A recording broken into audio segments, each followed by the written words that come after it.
as a person who's gone out of their way to become some kind of authority on Pokemon, it's quite odd how I've actually never made a watchable Nuzlocke video in my time. So today, we're gonna run through this rite of passage I streamed as a fundraising goal, where I performed an Egglocke through Pokemon Ultra Sun, as setting up ROM packs just seemed like too much. So playing my favorite games, and the hardest mainline ones at that, without the drawback of randomizing everything else while using random stuff myself, just felt like the perfect compromise. Yeah, gamers, that's all the preamble. Who cares? The rules for the run are on the screen. You can pause to read them now. Although, let's be real, you just want to see the run, and so do I. So let's just start.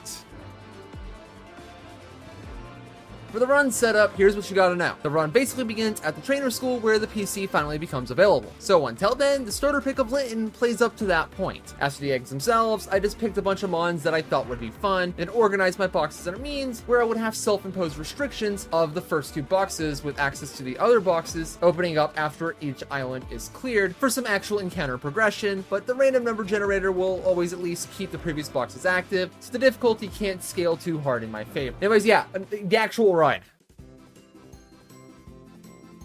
For our start, Gen 7's got some weird shenanigans going on with Route 1 and how many encounters you really get in this area. For the rule of thumb, 3 is usually the amount settled on through the starter, the trainer school, and the other segments of Route 1, just making a mess out of the gates early. As for me, that's 3 eggs to dive straight into, and it's instantly awkward with a batch featuring Mienfoo for the first free trial win, an Eevee that's gotten way too early to be useful, and a Zubat deprived of any stats to be of use. Good to note that now that most encounters do have access to egg moves. Important out the gate, as Zubat probably gonna have to carry early on with Brave Bird. Mienfoo will do fuck all without fighting type moves, and Eevee's access to Synchronoise being deceptively good this early on. Meaning now the run begins. Immediately, Zubat's variant move pool throws me a bone with Steel Winging the Trainer School's Bonsly. Mienfoo simply 1v1s the Alolan Grimer. The Metapod is no match for some early game stab Brave Bird, and despite an early Intimidate I didn't even attempt to play around, Mienfoo just brute forces the Ekans. And with help from the free Oran Berries I'm able to have, Mienfoo solos the Teacher's Popplio to escape the school, meaning it's time for an Earth Power Slugma. Yeah, good joke. Not really, as it's able to rock throw its way through the Team Skull Grunt, although the Alima fight after is where things immediately get scary. I spent 2 turns watching Slugma do next to nothing for damage while getting put down to essentially OHKO range after 2 Leers. Wanting to save it, I switched to Eevee, who loses half of its health instantly before dropping a Baby Doll Eyes to survive the Young Goose's onslaught. We're at 2 HP. I spam Synchronoise until it faints. With Smeargle in the field, I decided that Eevee needs to be saved, switching Slugma back in, taking a tackle, activating Weak Armor, which ends up putting it into crit range. Now, you're probably wondering how I know it's crit range. Oh, right!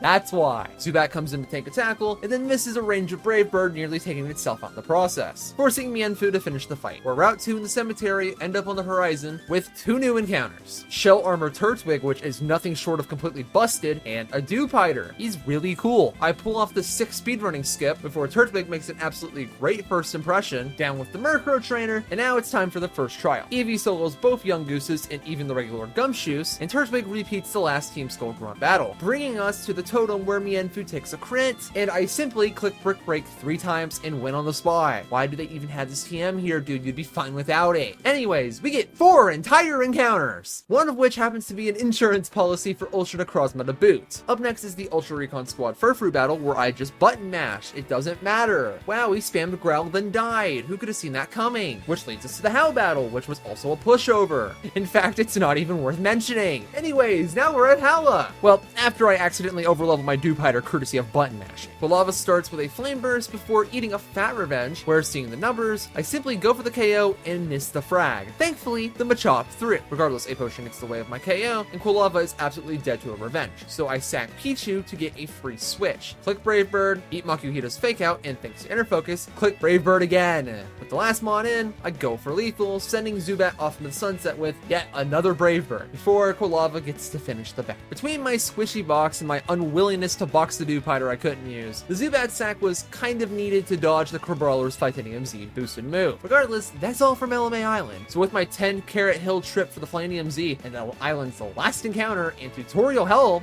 we're on to Akala Island. That would be if I didn't fail to recreate the speedrun trick from earlier. Well, I do plan on abusing the Mantine Surf reward rewards and tutors later, my main focus is to continue with the Dexio battle. Yanma clicks Signal Beam 3 times for Zorba to grab the finish. Whatever, 2 entire encounters before our next Hao battle. Kulava dests his starter despite switching into a breakneck blitz. Kamala double fracks his middle mons, and lastly Mienfu handles the Eevee. It's almost like the battle was free. Regardless, my reward's 1 entire encounter. After a double battle that was completely free, it ends up being time for Gladian 1. Brick breaking straight through the Zorba's illusion brings in the real Zubat, which Quillfish just comes in to sit on, where once that falls, Type Null enters, and after a quick switch, its doom arrives. And while the Run's Reaper is lurking around the corner, I've got just one more issue. 2 birds that get completely rolled. Okay, now we're at what I consider the hardest fight in the game. Ignore the part where my box is simply not built to handle this battle with only Quillfish and Dewpider for proper resists. That realistically won't handle the big spider with stab water moves backed by water bubble, backed by permanent rain. Things are gonna sting quite a bit. Like, we don't have to talk about the stray ice coverage this thing has. Doomed is how I'm gonna word this battle. Although it would have helped if I actually remembered to grab my Route 5 encounter. Spoiler, I don't grab it at all in this run. The first wishy-washy was nothing. Hell, the second one was too. But the problem was, I picked wrong and nearly got dicked over with a Dewpider deciding to call for backup before double buck-biting Grottle near death. I switched into Quillfish, where I was able to claim one of the spiders before a second successful backup was called. Despite needing to switch out again, nothing else was called, and the battle was thankfully cleared out. I ended up dodging 2 deaths in that battle, and it all just came to a lack of gameplay knowledge. And frankly put, even with the disaster dodge, it's embarrassing.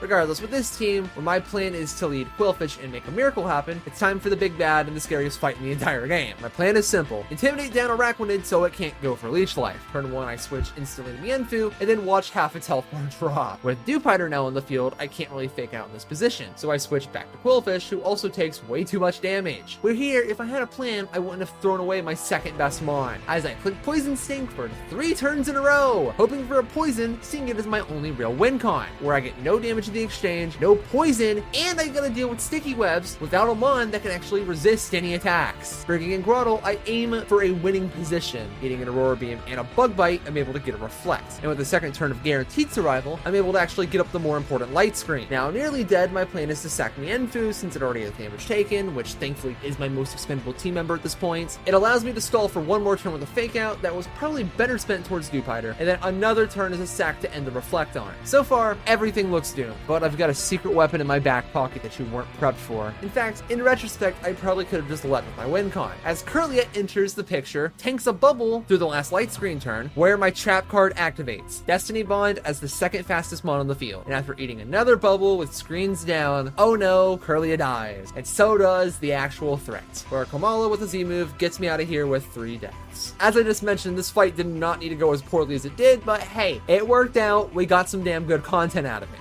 And now that we have Lapras Surf available, no way, 3 entire encounters. The Ultra Recon squad has their next battle, and after wasting a bunch of turns doing nothing, Yanma just comes in to spam Sonic Boom to finish the battle with ease. There's also another Drowsy we have to fight. Who cares? Who cares even more with this extra tutorial fight that does not matter? What does matter is the 2 entire encounters that follow. And now, gamers, it's time for another trial site. Whalmer Z moves both the Marowak and the Magmar, bringing us to yet another totem fight that surprisingly isn't free. In an effort to weaken the Thick Club Marowak, I go for a turn 1 clear smog so I can actually outrun it. I'm able to dodge the crit, but good god! With its usefulness expended, although a box strat probably would have been better, I switch in Eevee to sack it for a free turn. Araquanid enters the Hydro Vortex of Salazzle so I can enjoy a 1v1. I get to throw in more damage, and then I go to swap out because the Spider-Man is just taking a little too much damage, with me fearing it to be a range. Barboach gets free entry from a failed detect, then sadly fails the KO with Hydro Pump, where of course I can get a free KO just from switching to Hippopotas. To get that sand in, to take out the Totem Marowak on the detect turn. Anyways, to end things here, we get 3 entire encounters, meaning congratulations, day 1 is over, we get 7 deaths, finally give me a place where I can go gather all the BP related nonsense and farmable materials I've neglected up to this point.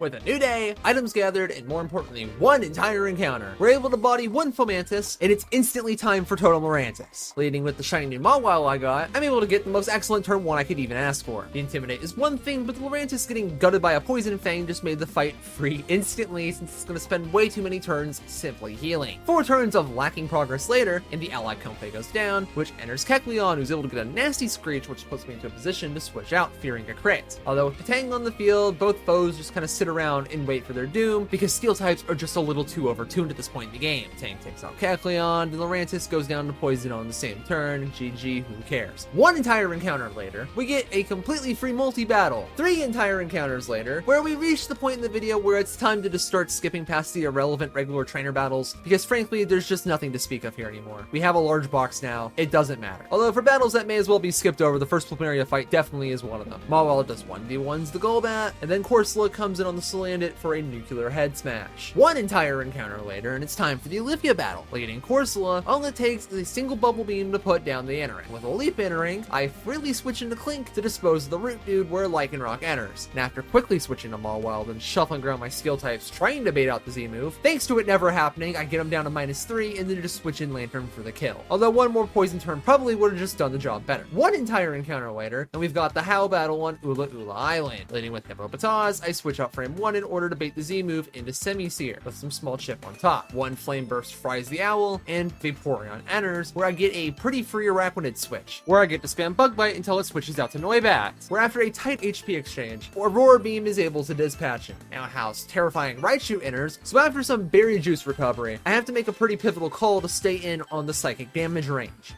But it's a crit, so we'll never actually know if Hippo would have survived the attack. No matter though, the free Raticate switch sucker punches the Raichu out of here for Tauros to be my new problem. Bringing in Mawile, a tactical Poison Fang brings Tauros to its knees, finally bringing back in the Vaporeon where I risk another crit, actually living it this time for the finish. 5 entire encounters will lead us to the Electric Trial Site. The warm-up, Elekid, and Electabuzz are nothing a Whiscash spamming Hydro Pump couldn't handle, which brings in the Totem Togedemaru for the easiest battle of the run yet. Leading Torterra, I curse turn 1 to bait out the Spiky Shield, but it's actually just bounce instead, meaning it can't call for help, where a simple Earthquake finishes it on turn 2. Yeah, but who actually cares about any of this? Because we have the actual challenge now with the first Guzma fight, where I end up leading Lantern to take a meaty first impression before showcasing why people typically ban Z moves in their Gen 7 Nuzlocks. For a free, not actually, KO on Golisopod, where Masquerain enters, though I have a problem. The rain. This thing's gonna Hydro Pump, and someone's gotta get sacked, which is the favor Corsola does me. Throwing Granbull on the field, it's able to dodge a Vital Air Slash before 2 Thunderfangs secure victory. Speaking of potential sacks, Granbull solos everyone, taking me to the next Pokemon Center, where chat, say it with me, 7 entire encounters. Downside of Tauros and Diet Tauros, the haul is pretty meh, where ignoring a couple of random trainers is where day 2 gets to end. A much more clean showing with totem battles that couldn't even stand a remote chance. And really just fuck all to say. Day 3 starts us off in the Ghost Trial Site. Getting the Mimikyu is no issue. Eviolite Pawniard handles the Gasoline Haunter with ease, whereas Torterra just 1-ups it on the Gengar, bringing in Totem Mimikyu itself. Even in casual play, this thing is a massive victim to the strat I'm bringing here. Its biggest weakness is just simply Intimidate Shuffling, regardless of its starting Omni boost. I lead Granbull to immediately switch to Mawile, where Mimikyu misses its first attack. Switching back to Granbull, it eats a little bit of chip, but most importantly, a curse from Banette, forcing me to switch yet again where Mawile gets tickled a little before getting burned. 2 free switches later, and I throw Granbull back in for that unnecessary -6, where oh boy, risk kicks in, eating a crit Shadow Claw, its own Berry Juice, and a curse that actually kills the Banette, where Granbull only survived off the 20 HP it just got back. And thanks to Banette dying like this, we are now in an unlootable position, as it's now time to throw the Shell Armor in, where we take no damage in return, where I get to Leech Seed the Mimikyu so I can have Torterra handle the Jellicent whenever it shows up. Regardless, now it's time to curse twice, and finally break its disguise, just in time for Jellicent to save the day, going down in a single hit that probably did not require boosting to do so, leaving the helpless boss to just fall all on its own, where I'm instantly rewarded with 6 entire encounters, with a very positive outlook on 5 of them. Like, what am I even gonna do with a female Glalie? Anyways, ignoring the purple Plumeria 2 was soloed by a Lantern, which leads us to the second Guzma fight, which starts the same as last time, but I protect in front of the first impression to play around the crit. Masquerain comes in and is instantly punished because Discharge is a stupid attack. Regardless, it's a free Typhlosion switch, prepping for the pincer where Flame Bursting it 3 times simply wins, immediately giving us yet another boss battle with Gladian 2. Leading with Stunfisk, I'm able to frag Golbat through simple Electric Stab. Zoroark comes in where I knock it down a little, pain splitting it multiple times before finishing it with an Earth Power. Listen, I know I was very close to a crit range, I don't want to hear about it. Where of course Hypnol finally comes out in the back, where I get an easy switch to Mawile, which essentially just ends the battle on the spot, as I move towards yet another boss battle. But No, first we've got a detour, because if you didn't read all the rules from earlier, we have a little bit of something allowing viewers to kill encounters for a measly $10. This is getting in the way. In fact, it's getting in the way twice. First claiming a potential E4 member with Matang, and a more odd sacrifice of Samurott who I haven't even used yet. Regardless, it's Nanu time. Leading Ramble, I click Play Rough, which frags Sableye after Fake Out Chip, and actually being outran by the Shadow Ball, where once again I click the funny move into an Oko on the Crocorock through Intimidate. With Persian entering, I, once again, switch to Mawile to debuff it while fishing for the Z move, which actually comes out in front of the Pawniard, who takes the attack like a champ, where I can then, not so safely, thanks to flinches, grab the KO with Clef Key Draining Kiss, where we get to transition to battling Purgatory. Our first Faba battle is a complete joke. Cacturn just shits on the Hypno with no issue. With a 3-man back-to-back in the basement, Torterra frags the Alolan Muck and Magneton solo, but has to tap out in front of the Porygon 2, which almost went poorly. The multi-battle afterwards was free, because, I mean, just look at the mons on screen and do the math yourself. The next multi-battle was dispatched by Skarmory. The tag battle with Gladion seems scary at first, but it's nothing Water Absorb Lantern can't handle, with a little bit of help, of course. The multi-battle against Faba was not free though. Turn 1 with Lantern out was just completely pointless, just a bunch of idiots hitting each other. Nobody dies. Or turn 2, I get to swap out Lantern so Skarmory can get in, but unfortunately, it does cost me House Raichu, who fails to frag the Ledian. With 2 birds on the field, I'm able to get a double kill, where next turn is just me chipping down the Pupitar, while Skarm gets knocked down the switch range, which is the perfect opportunity to use Endure so Noivern can just sit there and get me more progress. Switching back out to Granbull, the AI takes out the Pupitar, giving me a 2v1 where Hypno just misses the Sleep move, where now I've just gotten too much momentum for losing to ever be a thought, which spoon feeds me to the third Guzma battle, which involves me plagiarizing my first 2 turns in the second battle. Vigavolt enters, and I've got to switch out to actually hurt it. Typhlosion switches in on the Energy Ball, and then watches as Blaze is not the ability this thing has, as it does manage to kill Vigavolt, and regardless of whether or not it did, Pinsir enters and exits just as fast. Where Masquerain is in the back. Skarm comes in and Drill Pecks it for the finish. Although realistically, Typhlosion would have just outran it. Meaning, cool, it's time for the Ultra Recon Squad again. The funny fish shakes the earth several times. Anyways, instead of fighting Lusamine, it's murder time once again. This time, 3 lives are forfeited right before I actually need to have options for this very tough battle. So I end up losing my most consistent and competent Intimidator, your mother, and the silly little gears I was about to bring to this fight with Eviolite. Anyways, it's time for the crazy lady who I led Mawile into to sadly 2-hit KO the Clefable, expending a little too much HP. Lopunny enters, and I have to switch to a different Intimidator, where I'm gonna have to let the clip speak for itself. Oh, it's annoying. Alright. Take it back to Mawile. Come on. Ice Punch. It just don't fucking anything now. Okay. Okay, sure. Intimidate for the 3rd time. It might switch out here. Bro, can you chill the fuck out? Good job, Mawile. You're putting in a lot of work, buddy. This thing's getting a lot of mileage right now. Look at him go. Back to Tauros, and surely I don't get statused again, right? Come on, T-Punch. What the fuck do you mean? I'm about to just sack this shit. I'm gonna be real. This Lopunny's the most obnoxious shit in the world. Didn't consider the math and the fact that was 65 base power rather than like 20. Just keep getting lucky, please! My ass needs it more! Break it, please, man! You know, with Granbull dead, Tauros would have been great to use, but fuck me, I guess. In order to steer this battle, I've got to drag out Lantern, who the Lopunny just throws against. Lilligant enters, where I have to switch to the closest thing I have to a hard counter in my box to utterly body it. Melodic enters, where Water Absorb actually allows me a free switch. 2 discharges Fry the Fish, where the Bear enters, and the silly Bug re-enters to spread attack debuffs before double air slashing for the finish. Finally, we're out, bound for Pony Island, where I'm blessed with 5 entire encounters, ending things on a high note for day 3.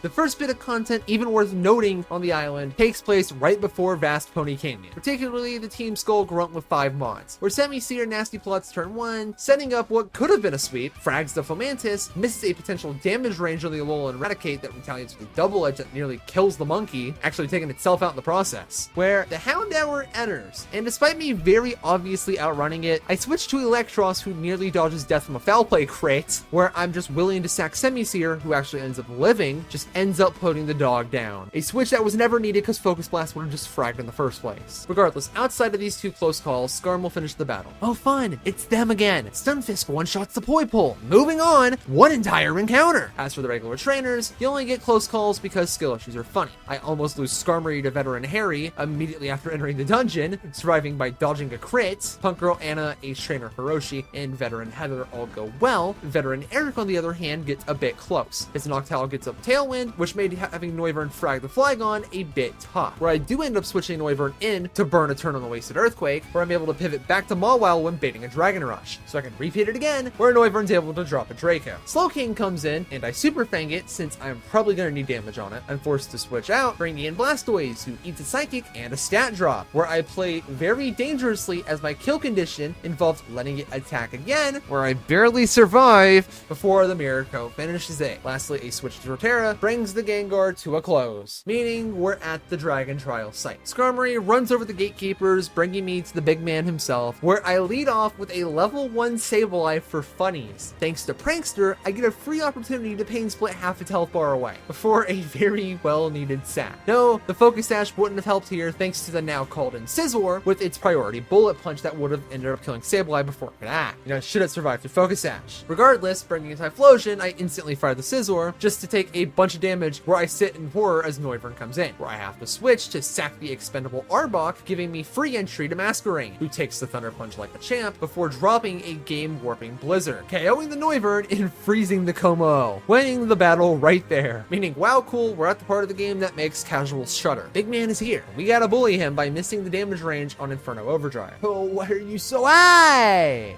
Anyways, the Ultra Space opened. That's another encounter who happens to be my favorite Pokemon. We are so back. Anyways, instead of fighting Ultra Necrozma, I go out of my way to grind for a very overkill item that I should definitely hold on to and using the Elite Four. But instead, run Savior on screen right now, chat.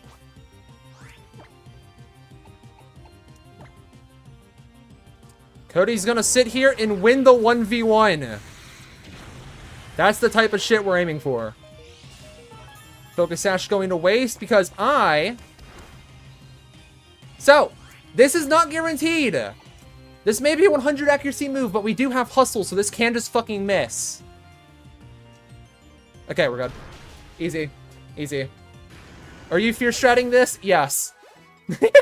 So for the sake of content, I might have burnt my only Focus Sash because using a strat relying on Hustle was hype, and using Zoroark was cringe despite it being a backup option just in case everything did go wrong. I did it for the content, and Raticate was really cool as a result. Anyways, my reward here is 6 entire encounters, where we now gotta do Mina's Trainer Battle Gauntlet. Nothing interesting happened against her, 3 different 1v1s to victory. The same ends up happening to Alima. Typhlosion just actually solos Mallow's entire team, but stuff actually does happen against Kiawe because for some reason, I didn't bring Pelipper or Seismitoad. I do a turn 1 switch bringing in Whiscash against Arcanine to get around the Intimidate, where I lose a bunch of HP before KOing it, switching in Typhlosion on the Talonflame, where Brave Bird just wrecks its HP bar, where I actually just kind of sack him. At this point, he kind of just outlived his usefulness. Palisade's able to snag the Revenge Kill, which leaves just the Marowak, where I switch into Skarmory to eat the Shadow Bone, and then double out to Semisear to eat the Inferno Overdrive through perfect baiting, leaving a switch to Araquanid to secure the win. Although the intense back-to-back was won with a single press of an Earthquake. Sophocles ends up also being a complete and utter pushover. Stunfisk blows up the Togedemaru before immediately getting frozen by Magnezone's Tri-Attack for me to have to finish it off Palistan instead, where Alolan Golem comes in just to get beaten down by a Purple Rock holding Pupitar, which finally brings out the Totem Rabombi. Turn 1, I go for instant setup with Tailwind,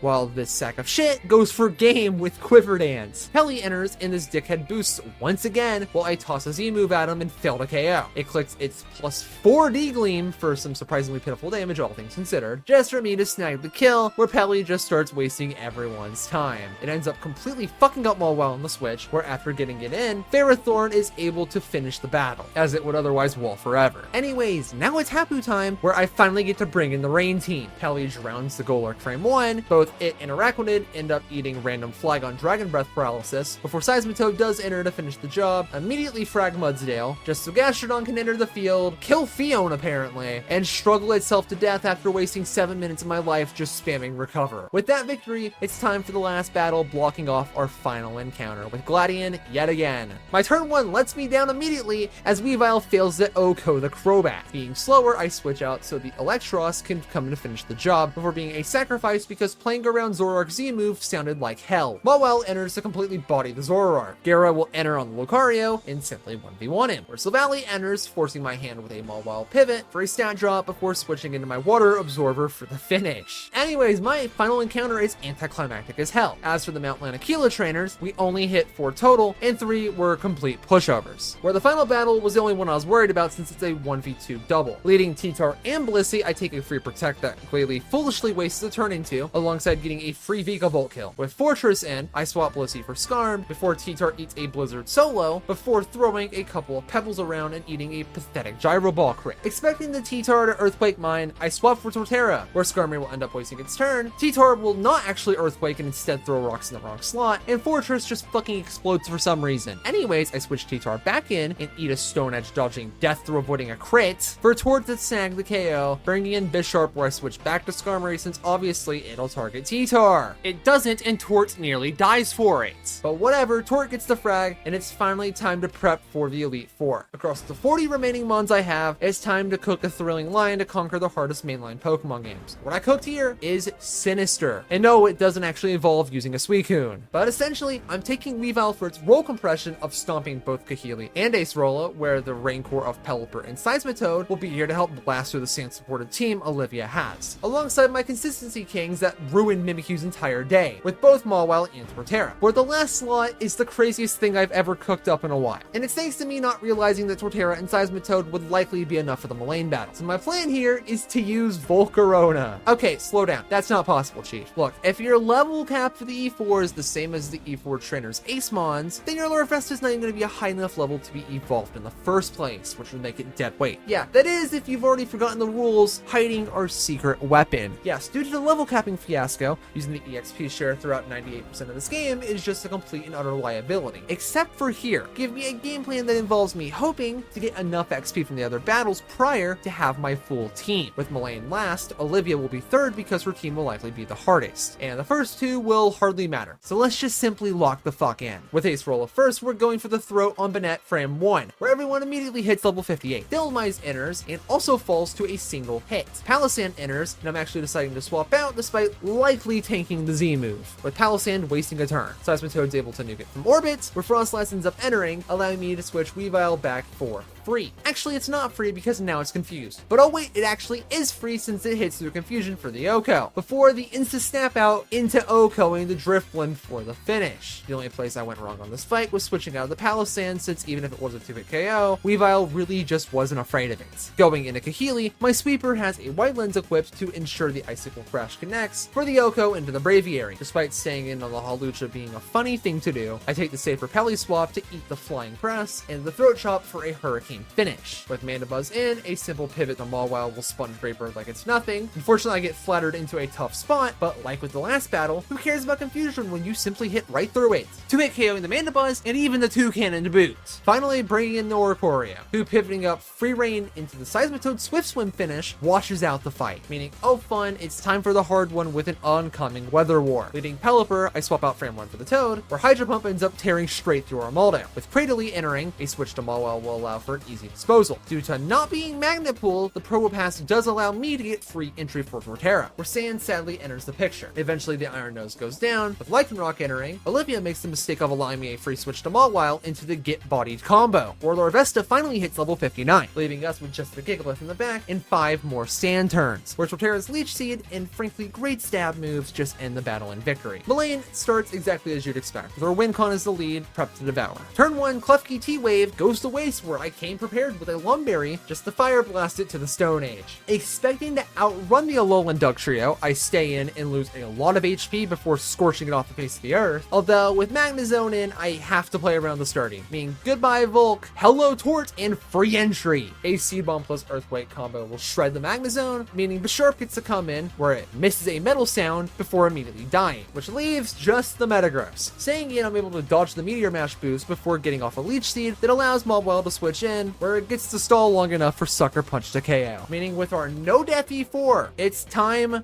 for how. Our lead is simple. Weavile Throat Chops Raichu, killing it instantly. Crabominable entering means I always have a free pivot through Mawile, who I actually keep in for the 1v1 where the bull arrives. With an incoming Earthquake, my hand is forced for a Pelipper switch. The next turn is just a pitiful exchange, not really in my favor, where I just pivot to Mawile for the Intim, and then pivot over to the Seismitoad in order to finish it off. And he misses! No matter, I'll just hit it, and oh fun, he switches to Vaporeon, who is not only in rain, but also gets free entry. And with this awful position, I've got to sack Mawile so Torterra can get in and Z-move all over its face. Noivern enters and ruins my plans of Leech Seeding it with an Air/Flinch before a second hit for death as a tactical sack. Weavile enters to immediately miss an Icicle Crash to expend all my resources even further through more HP loss, before finally connecting the second one. Tauros enters and I try to kill it, but this cheating hack uses a full restore, and now the -1 Weavile does fuck all. I swap the Toad in order to get Volcarona in for free, where I get fucking crit and lose him for no reason. Yes, I sacked him on so I can bring one in that died the pitiful lot. Really good. The double edge recoil was enough that allows Weavile the free entry once again to finish off the bull for the winning position of Oko into Decidueye, getting me out with Weavile and Pelipper alive for 24 total deaths, completing my first ever Egglocke.